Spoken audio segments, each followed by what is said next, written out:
के बाद सब ब्रजवासी बोले श्याम हम तेरी बाट देखेंगे, तुम नहीं चलोगे तो कोई बात नहीं भैया, मैं आऊंगा, लेकिन विशेष कार्य है, अब उसको पूरा कर दूं ना।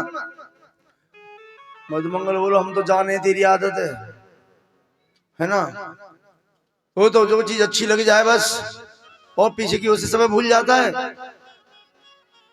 अब तन कंस का मार दियो, तुझे हमारी बिल्कुल परवाह नहीं। भगवान कह रहे ऐसी बात ना है मधुमंगल, ऐसी को अब बिल्कुल चिंता मत करना, मैं जरूर आऊंगा। ऐसे कह के यहाँ से सब ब्रजवासी चले जाते हैं। भगवान मथुरापुरी में रहते हैं, बलराम मथुरापुरी में रहते हैं, क्योंकि इस बात को नंद बाबा जानते थे कि ये वसुदेव जी का है, जानते थे इस बात को। और उसके बाद में कहते हैं कि सांदीपन ऋषि के यहाँ पढ़ने के लिए गए हैं भगवान बलराम कृष्ण दोनों, और सांदीपनी के यहाँ पढ़ने के लिए गए तो वहीं पर सुदामा से मित्रता हुई। कहते हैं सांदीपन ऋषि का आश्रम अवंतिका उज्जैन में, और वहां पर 64 दिन रहे। रामचरितमानस में तो छपा दिया है। कहते हैं कि जब राम जी पढ़ने गए थे तो गुरु गृह गए पढ़न रघुराई, अल्पकाल विद्या सब आई। अल्पकाल लिख दिया है, समय नहीं बताया, लेकिन यहाँ लिखा है 64 विद्याएं, 64 दिन भगवान वहां रहे सांदीपन ऋषि के यहाँ पर और रहते हैं। अब देखना एक विशेष घटना होती है, क्या गुरुजन पढ़ाते हैं, सुदामा की मित्रता भगवान से घनिष्ठता में ऐसी बदल गई, हर समय उन्हीं के साथ रहता है, खेलता है तो खाता है तो। एक दिन गुरुजी ने कही, बोले सुदामा कृष्ण बलराम सबके सब इधर आओ। आगे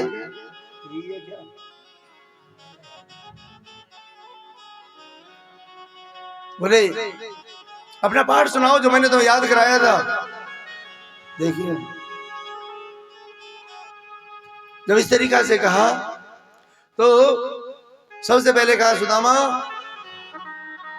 तुम बड़े हो, पहले से रहते हो यहाँ पे, तुम अपना पाठ सुनाओ। तो सुदामा ने कन्हैया की तरफ देखो, जो मित्रता आई, और देख के उनकी तरफ बोलो, बोलो गुरुजी हाँ आज हमको पाठ याद ना है। पाठ याद नहीं है तुमको? तुमको बताएं अगर पाठ नहीं सुनाओगे अपना तो जंगल में जाना पड़ेगा, समदा बीन की लानी पड़ेगी, तब तक भोजन नहीं मिलेगा। गुरुजी मालूम है, ठीक है। तो उसके बाद बलराम जी से कहा बलराम तुम अपना पाठ सुनाओ। तो बलराम जी ने फट से अपना पाठ सुना दिया। उसके बाद फिर कहा, बोले कृष्ण तुम अपना पाठ सुनाओ, सत्यम वद।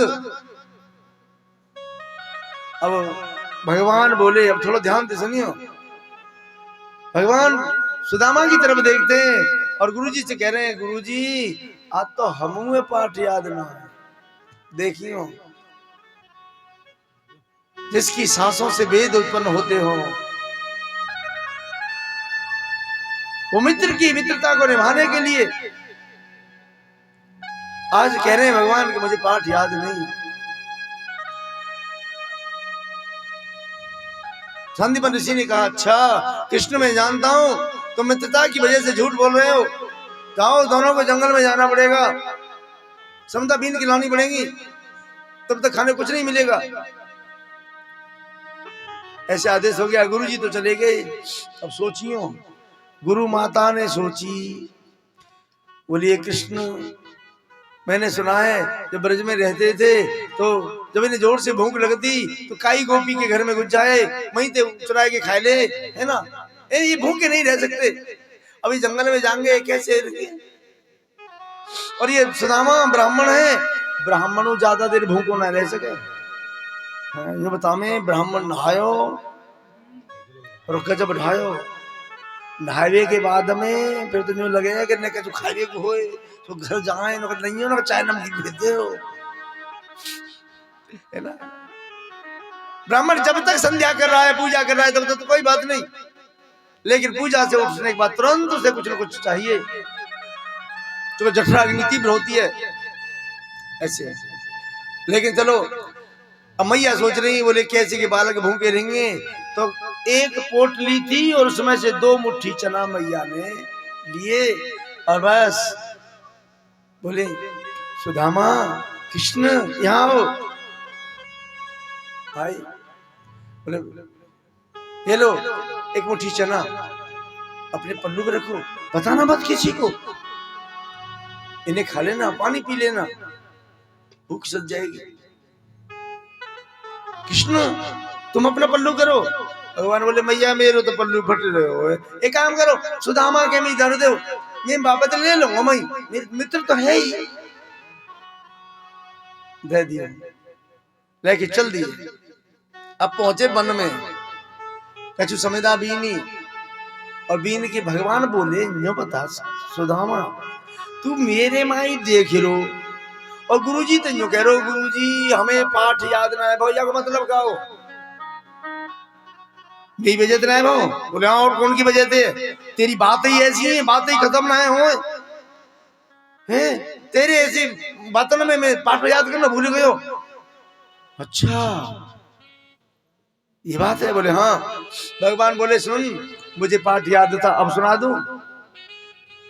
मुझे भी पाठ याद था, लेकिन तेरी मित्रता की वजह से मैंने गुरुजी से झूठ बोल दिया तेरे संग आने के लिए, अब तो माने हम तेरे पक्के मित्र हैं।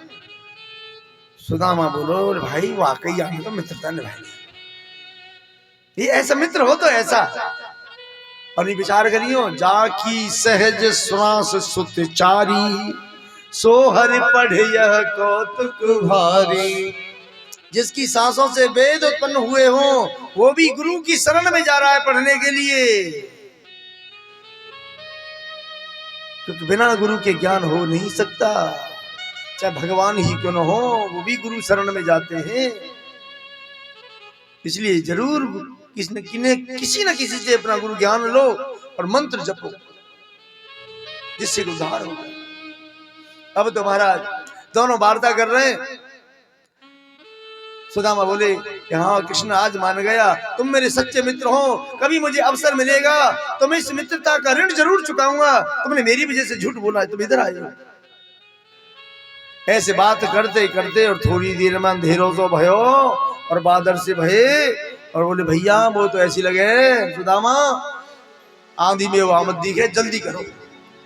हर कारे कारे बदरा भैया मेरे, कारे कारे बदरा सुदामा भैया आई रे। कारे कारे बदरा सुदामा भैया